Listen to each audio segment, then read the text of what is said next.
Bilangan pasal 35, kota-kota orang Lewi. Tuhan berfirman kepada Musa di dataran Moab di tepi sungai Yordan dan di dekat Yeriko, perintahkanlah kepada orang Israel supaya dari milik pusaka kepunyaannya diberikan mereka kota-kota kepada orang Lewi untuk diami. Juga haruslah kamu memberikan kepada orang Lewi tanah-tanah penggembalaan yang di sekeliling kota-kota itu.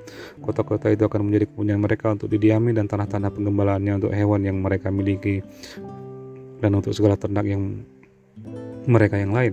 Tanah-tanah penggembalaan kota-kota yang harus kamu berikan kepada orang Lewi itu ialah dari tembok kota keluar 1000 hasta berkeliling. Di luar kota itu haruslah kamu mengukur 2000 hasta di sisi timur dan 2000 hasta di sisi selatan dan 2000 hasta di sisi barat dan 2000 hasta di sisi utara, sehingga kota itu berada di tengah-tengah. Itulah bagi mereka tanah-tanah penggembalaan kota-kota. Mengenai kota-kota yang harus kamu berikan kepada orang Lewi itu ialah 6 kota pelindungan yang harus kamu berikan supaya orang pembunuh dapat melarikan diri ke sana. Di samping itu haruslah kamu memberikan 42 kota. Segala kota yang harus kamu berikan kepada orang Lewi itu berjumlah 48 kota, semuanya dengan tanah-tanah penggembalaannya. Mengenai kota-kota yang akan kamu berikan dari tanah milik orang Israel, dari suku yang banyak jumlahnya haruslah kamu ambil banyak, dan dari suku yang sedikit jumlahnya haruslah kamu ambil sedikit.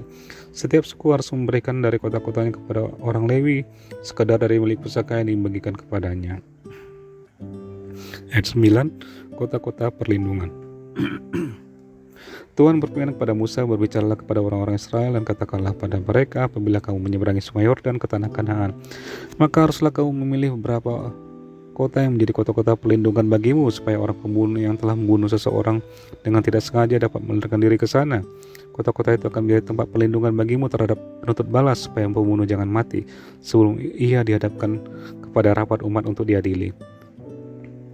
Dan kota-kota yang kamu tentukan itu haruslah 6 buah kota perlindungan bagimu. 3 kota kamu tentukan di seberang sungai Yordan di sini, dan 3 kota harus kamu tentukan di tanah Kanaan. Semuanya kota-kota perlindungan. Ke-6 kota itu haruslah menjadi tempat perlindungan bagi orang Israel dan bagi orang asing dan mendatang di tengah-tengahmu, supaya setiap orang yang telah membunuh seseorang dengan tidak sengaja dapat melarikan diri ke sana. Tetapi jika ia membunuh orang itu dengan benda besi sehingga orang itu mati, maka ia seorang pembunuh, pastilah pembunuh itu dibunuh. Dan jika ia membunuh orang itu dengan batu di tangan yang mungkin menyebabkan matinya seseorang sehingga orang itu mati, maka ia seorang pembunuh, pastilah pembunuh itu dibunuh. Atau jika ia membunuh orang itu dengan benda kayu di tangan yang mungkin menyebabkan matinya seseorang sehingga orang itu mati, maka ia seorang pembunuh, pastilah pembunuh itu dibunuh. Penuntut darahlah yang harus membunuh itu. Pada waktu bertemu dengan dia, ia harus membunuh dia. Juga jika ia menumbuk orang itu karena benci atau melempar dia dengan sengaja sehingga orang itu mati, atau jika ia memukul dia dengan tangannya karena perasaan permusuhan sehingga orang itu mati, maka pastilah si pemukul itu dibunuh. Ia seorang pembunuh, penuntut darah harus membunuh pembunuh itu pada waktu bertemu dengan dia.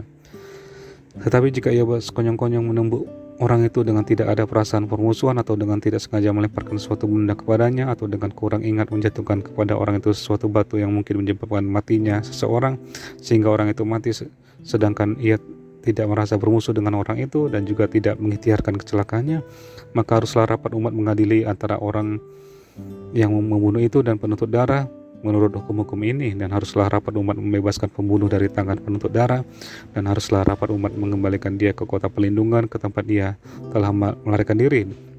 Disitulah ia harus tinggal sampai matinya imam besar yang telah diurapi dengan minyak yang kudus.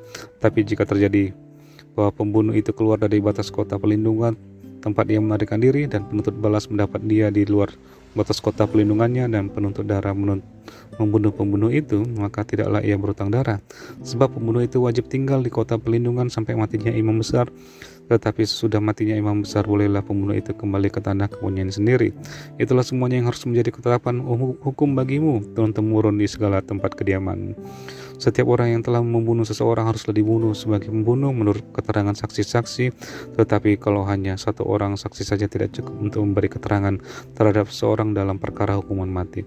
Janganlah kamu menerima uang tebusan dari nyawa seorang pembunuh yang kesalahannya setimpal dengan hukuman mati, tapi pastilah ia dibunuh. Juga janganlah kamu menerima uang tebusan karena seseorang yang telah melarikan diri ke kota pelindungannya, supaya boleh kembali untuk diam di tanahnya sebelum matinya imam besar. Jadi janganlah kamu mencemarkan negeri tempat tinggalmu, sebab darah itulah yang mencemarkan negeri itu. Maka bagi negeri itu tidak dapat diadakan pendamaian oleh karena darah yang bertumpah di sana, kecuali dengan darah orang yang telah menumpahkannya. Maka janganlah menajiskan negeri tempat kedudukanmu yang di tengah-tengahnya aku diam, sebab aku Tuhan diam di tengah-tengah orang Israel. Bilangan pasal 36, syarat perkawinan anak-anak perempuan yang mempunyai hak waris. Mendekatlah kepala-kepala pok dari kaum Bani Gilead bin Makir bin Manasye, salah satu dari kaum-kaum keturunan Yusuf, dan berbicara kepada Musa dan pemimpin-pemimpin segala kepala-kepala suku orang Israel. Kata mereka, Tuhan telah memerintahkan Tuanku untuk memberikan tanah itu kepada orang Israel sebagai milik pusaka dengan membuang undi. Dan oleh Tuhan telah diperintahkan kepada Tuanku memberikan milik pusaka Zelafehad, saudara kami, kepada anak-anaknya yang perempuan. Tetapi seandainya mereka kawin dengan salah seorang anak laki-laki dari suku lain di antara orang Israel, maka milik pusaka perempuan itu akan dikurangkan dari milik pusaka bapak-bapak kami dan akan ditambahkan kepada milik pusaka suku yang akan dimasukinya. Jadi akan dikurangkan dari milik pusaka yang akan diundi kepada kami. Maka apabila tiba tahun Yobel bagi orang Israel, milik pusaka perempuan itu akan ditambahkan kepada milik pusaka suku yang akan dimasukinya dan akan dikurangkan dari milik pusaka suku nenek moyang kami. Lalu Musa memerintahkan kepada orang Israel sesuai dengan titah Tuhan. Perkataan suku keturunan Yusuf itu benar.